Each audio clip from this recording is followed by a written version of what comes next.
Mesdames, Messieurs, bien-aimés dans le Seigneur Jésus-Christ, Shalom, merci de votre attention soutenue à ce programme spécial consacré aux festivités du trentenaire du ministère chrétien du combat spirituel, festivités qui sont marquées par la 13e Convention mondiale de la CIFMC et le 5e Symposium du Centre Péniel mondial. Des festivités au cours desquelles plusieurs chrétiens combattants qui sont venus du monde entier rendent témoignage de l'impact que le message du combat spirituel a produit dans leur vie. Dans ce numéro de votre émission spéciale, nous avons l'honneur de recevoir pour vous un bien-aimé qui nous vient du siège de la Fondation Langue Rochaud de Toronto. Nous sommes là au Canada. Il s'agit du révérend pasteur Rufin Lushiku. Révérend pasteur Shalom. Shalom. Comment allez-vous? Oui, je suis très bien. Comment se passe votre séjour ici à Kinshasa pour les festivités de 30 ans?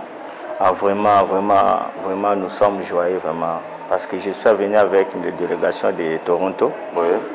Parce que vraiment, c'est 30 jours de anniversaire des 30 jours, vraiment, ça nous vraiment attiré beaucoup pour prendre beaucoup de leçons. Parce que depuis qu'on avait convaincu dans ce ministère, vraiment, on a vu vraiment beaucoup de témoignages dans notre vie. Oui. Moi, je viens du Canada. Oui, avant que vous nous parliez de votre expérience avec le Seigneur Jésus-Christ, la délégation de Toronto est environ composée de combien de personnes? Mais d'abord, la délégation de Toronto, c'est moi qui suis venu ici pour présenter la délégation de Toronto. Ok. Ensuite, il y a une autre personne qui va venir après moi. Je pense qu'il est déjà ici. Alors, comment vous étiez organisé là-bas au niveau de votre siège pour que vous participiez à ces festivités? Bon, arrangement, ça a été fait parce qu'il y avait 4 sièges.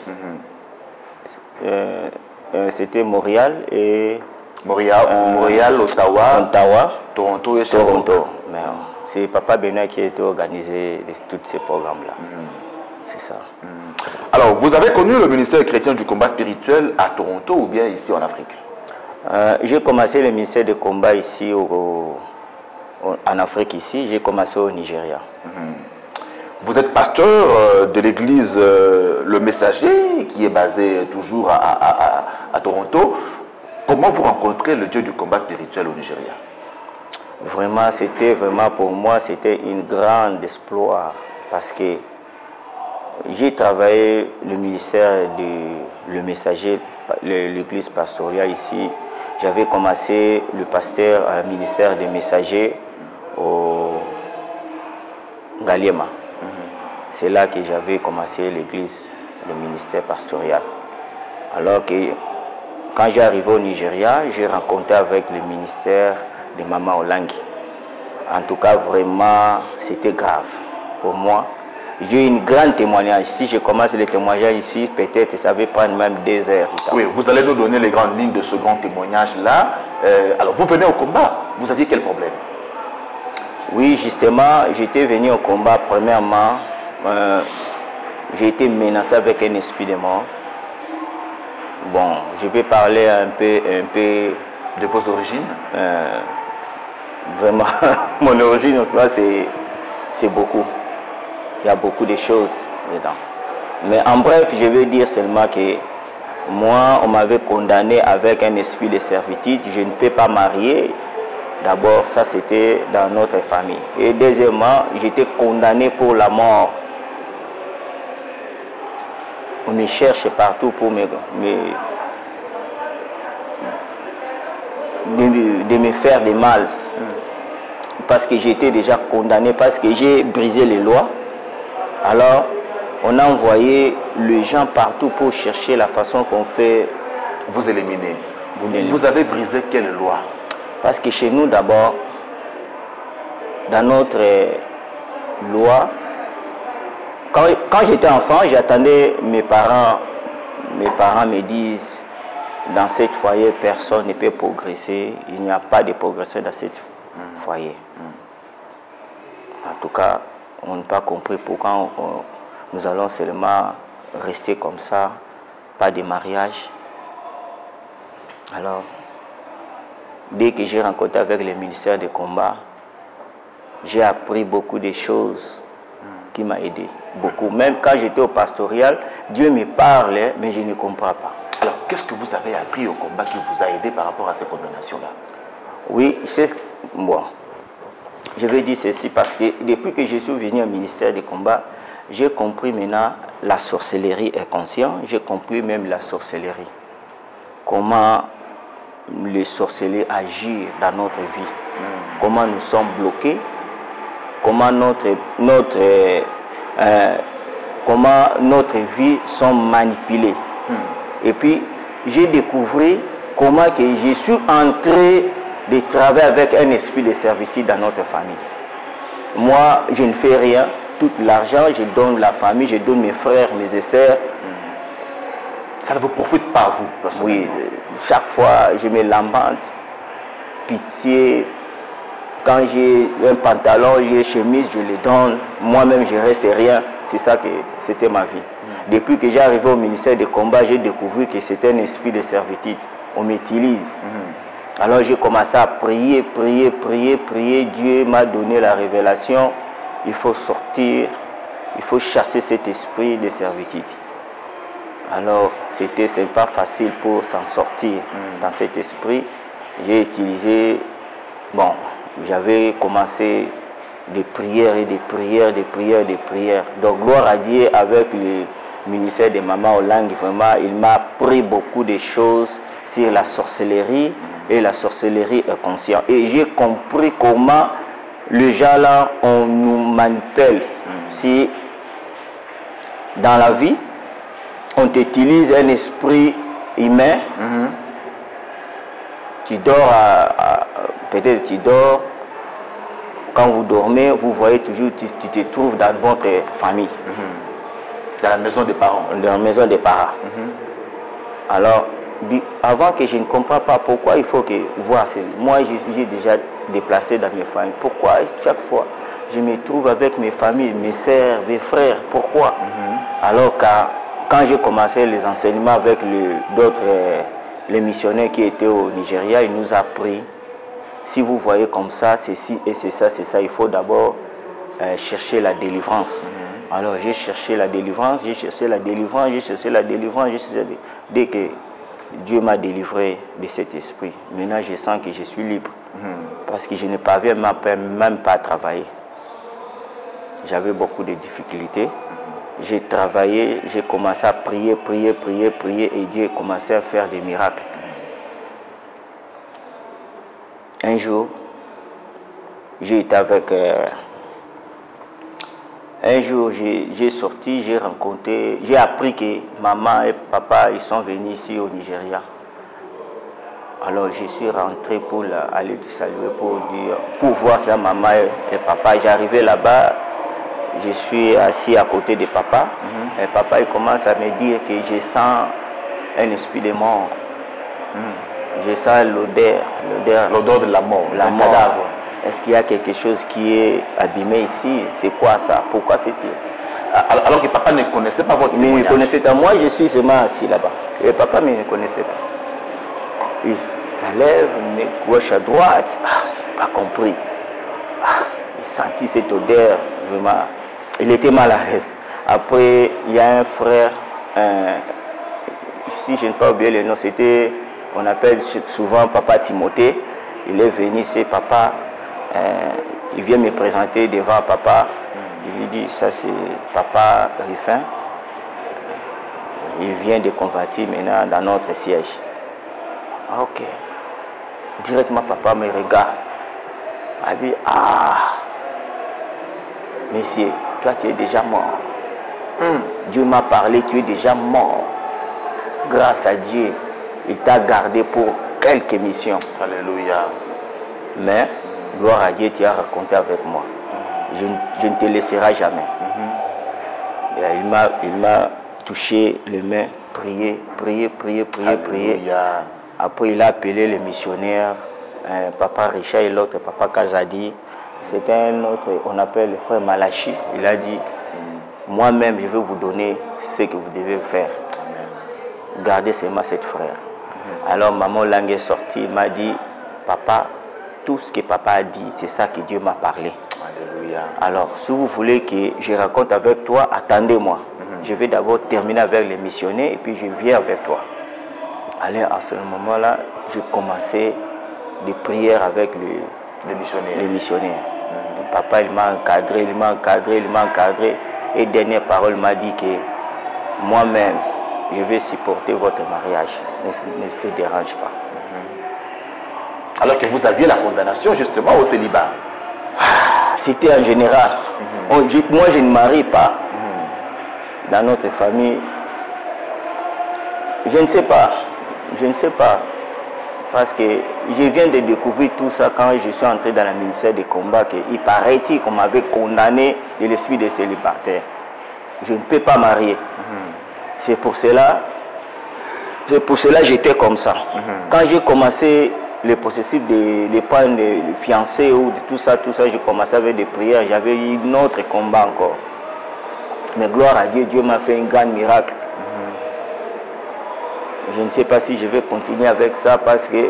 Un grand miracle, lequel? Quel est ce grand miracle? Le miracle est que je suis marié avec une combattante. D'abord, ça c'est le premier miracle. C'est ça que c'était mon avis. Et deuxième miracle, quand je suis marié avec... quand j'avais proposé les fiancés, j'en ai rien. J'en ai rien comme argent. Mais Dieu lui-même, il a supporté. Amen. Quelqu'un qui m'a donné $100 000. Je ne connais même pas la personne. $100 000.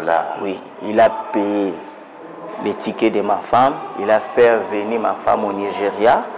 Votre femme était à Kinshasa? J'étais à Kinshasa. Et avec l'argent, ça c'était le premier miracle. Et je ne connais pas ces personnes.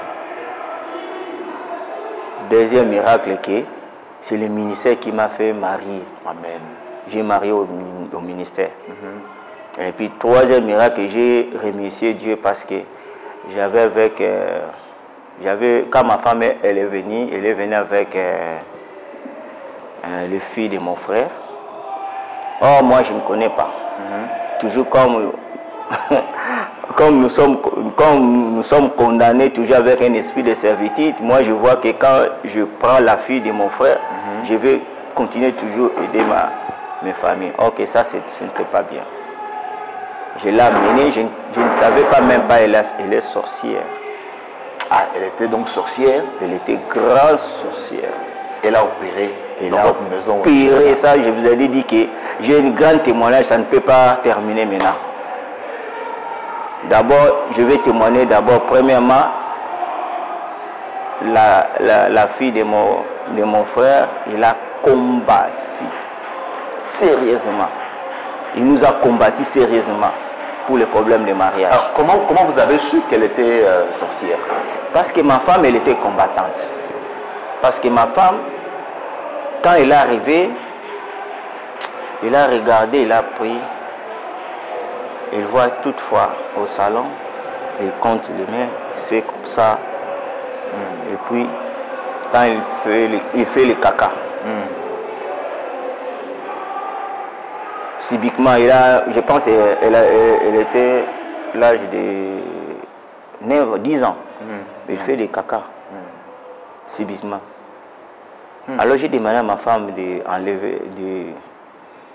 d'aider pour enlever ces caca-là. Ma femme a dit non. Ça, c'est les pièges, ce sont des poisons. Moi, je ne peux pas toucher ça.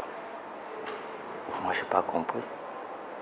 Comment elle a dit? Bon, comme ma femme, elle sait bien que moi, je ne connais pas. Mais elle connaît déjà que cette fille, elle est la source. Un jour, moi, je suis parti du travail. Quand j'arrive, ma femme commence à me raconter que à 12h, il est en train de préparer, il a attendu ma fille dans la chambre, il commence à crier. Hé! Nakoboma, ceux qui n'ont moi si il téléphone, hein? Il fait comme ça. Mais maintenant il parle à haute voix. ndenge na ye awa nazoboma ye soki kaka nabomi esili nabomi mwasi na ye nakolimwa nakobima na Kinshasa. Oh, ma femme a écouté ça, il a demandé qu'est-ce que tu es en train de parler? Oh non, non, non. Alors donc elle communiquait avec ses amis sorciers à Kinshasa, leur disant que je suis venu ici avec la mission de l'achever et d'achever sa femme, et puis je vais disparaître et réapparaître à Kinshasa. Oui, c'est ça qu'ils ont dit. Ma femme m'a raconté tout ça. Alors moi, je n'ai pas compris. Bon, j'ai pris le temps. J'ai dit, Seigneur, j'attends beaucoup de gens disent qu'il y a des sorciers. Mais moi, je ne sais pas. Est-ce que tu peux m'aider à voir comment est-ce que la fille est sorcière? Dieu m'a dit, ok, je vais te montrer. Je suis dehors la maison, je suis en train de faire les lessives. Quand 0 heure, quand les 0 heures, pile 0 heure, j'attends quelqu'un qui joue avec les Nzango. Je ne sais pas si vous connaissez les Nzango. Oui. Les jeux là. Les jeux là. Attends. On est dormi. Attends quelqu'un qui vient. À 0 heure. À 0 heure. 2, 3 fois. J'ai essayé d'ouvrir les rideaux. J'ai regardé. Je vois la fille de mon. Je vois la fille. Qu'est-ce qu'il faisait? Devant la porte, il commence à pipi. Quand il pipi, il fait pipi devant la porte. Devant la porte, devant la porte de la chambre. Il fait la pipi. Je la Zango pas. Moi, je suis entré à la maison. J'ai fermé les bras et je regarde. Elle n'aime pas vie. Moi, je suis là. Il part. Gauche à droite, gauche à droite, gauche à droite, gauche, left, gauche, droite, gauche à droite. Il part, il part, il souhaite. Il a mis les pipis toute la maison. Ah, moi je ne comprends pas. Mais c'est quoi ça? Ok. Maintenant j'ai dit. Il criait directement. Il a dit non, il ne faut pas crier. Il ne faut pas crier. Pasteur Rufin, quel était le sort de la fille finalement? La sort de la fille, finalement, Dieu de maman, il nous a protégés. Il a échoué tout ce qu'il était venu pour le faire. Après, quand on était parti en Amérique, elle a demandé de rentrer en Afrique, mais il n'y a pas moyen d'entrer. Dieu nous a écartés, il est... Bon, en bref, il sort, il nous a allé acquiser. Quand on était en Amérique, il nous a accusé que nous ne sommes pas les propres parents. Alors, or, dans notre dossier, j'avais déclaré comme ma fille. Alors, les policiers sont venus, l'immigration, pour m'arrêter. Au Canada? Oui, ça, si je parle maintenant au Canada. L'immigration sont venus pour arrêter. Mais, comme auparavant, la fille, elle avait fait beaucoup de crimes. Il met caca dans la nourriture, il met des poisons dans la filtre, là où on prend de l'eau.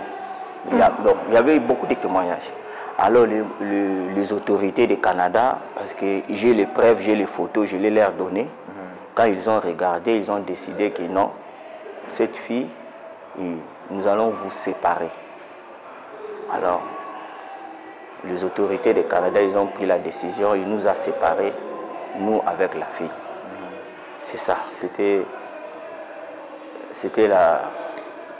finalement le sort de cette fille. Nous sommes séparés jusqu'à maintenant. Maintenant, presque, depuis qu'on nous a séparés, presque 10 ans maintenant. Je ne connais pas là où se trouve. Alors, 30 ans, ça s'est fait. Et vous êtes venu à Kinshasa justement pour fêter. Oui. Vous avez des raisons de fêter, n'est-ce pas? Parce que vous avez vaincu la loi établie. Oui, c'est ça. Il faut fêter parce que... Pourquoi nous fêtons? Parce que Dieu de maman langue, il nous a pris, il nous a aidés beaucoup. Grâce à ces mamans, nous sommes... Si je parle, c'est leur grâce. Si je suis comme vous me voyez, en tout cas, c'est grâce à maman langue. Si ce n'est pas elle, peut-être je ne sais pas là où je serai. Il faut dire c'est grâce À Jésus-Christ de Nazareth. Mais oui, justement, parce que je suis à la tribu de Maman Langue. C'est ça. Jésus, oui, on peut dire Jésus, grâce à Jésus, à travers Maman Langue. Parce que c'est elle qui nous a appris les coutumes. Nous croyons que les coutumes, c'est valable. Mais or, les coutumes, c'est la sorcellerie. Moi, j'étais pastoral, mais je ne connais même pas les coutumes. Je vois que les coutumes, c'est normal. Mais quand je suis arrivé au ministère du combat spirituel, il nous a appris que la coutume, c'est la sorcellerie. Les écailles sont tombés, votre intelligence a été renouvelée. C'est ça. La Bible nous dit, mes frères et sœurs, qu'ils vous feront la guerre, mais ils ne nous vaincront point, parce que l'Éternel est avec nous pour nous délivrer. Révérend pasteur, merci beaucoup. Je voudrais que vous puissiez adresser un dernier mot à toutes ces personnes qui sont aux prises avec la sorcellerie, des personnes qui sont sous le joug de l'esprit des morts, de diverses condamnations, qui ne savent pas comment s'en sortir. Que pouvez-vous leur dire? Il faut continuer à prier, parce que nous n'avons pas d'effort de s'en sortir. Ce n'est que Dieu, Dieu est capable de vous faire sortir dans cette sorcellerie. Amen. Donc il faut continuer à prier, demander la grâce de Dieu, et puis vraiment il faut être décisif, tu prends des décisions que je prends la décision de laisser tout ce que je suis en train de faire. Alors en ce moment-là, Dieu va prendre en votre charge. Mais si tu n'as pas laissé ça, c'est difficile de sortir en sorcellerie. À moins que Dieu qui vienne te délivrer. Révérend pasteur Rufin Louchikou, merci beaucoup d'avoir partagé avec nous votre témoignage. Je rappelle que vous êtes pasteur de l'église Le Messager à Toronto, au Canada. Vous êtes disciple de Jésus en formation, marié et père de 7 enfants. Votre témoignage nous rappelle justement ce que la Bible dit, que celui qui est en nous est plus grand que celui qui est dans le monde. Peu importe les ruses de l'ennemi à travers la sorcellerie, nous sommes plus que vainqueurs par celui qui nous a aimés, Jésus-Christ de Nazareth. Mesdames et messieurs, merci de votre attention. On se retrouve prochainement pour un autre numéro de votre émission spéciale Festivité 30 ans du ministère chrétien du combat spirituel. Bye bye. Bye bye.